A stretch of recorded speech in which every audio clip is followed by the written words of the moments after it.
Welcome to Science 101, where we will explore the basics of human anatomy and physiology.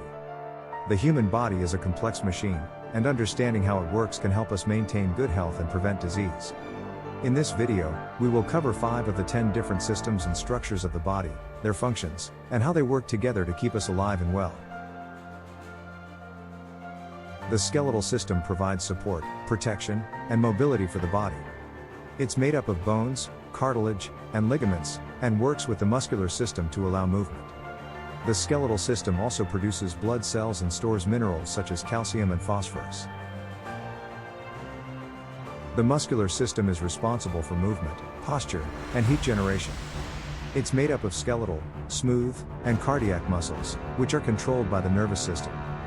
Muscles work in pairs and contract to move bones at joints, allowing us to move and maintain balance. The cardiovascular system consists of the heart, blood vessels, and blood, and is responsible for transporting oxygen, nutrients, and waste products throughout the body. The heart pumps blood through the arteries and veins, and the blood delivers nutrients and oxygen to the cells and removes waste products.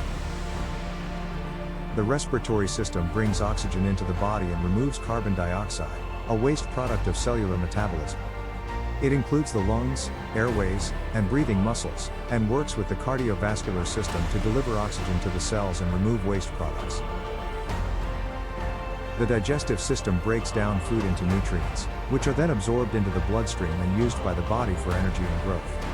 It includes the mouth, esophagus, stomach, intestines, liver, and pancreas, and works with the excretory system to remove waste products from the body. Thank you for joining us in this introduction to anatomy.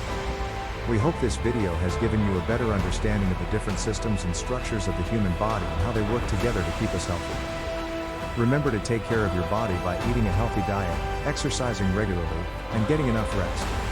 Stay curious, keep learning, and don't forget to subscribe to our channel for more educational content.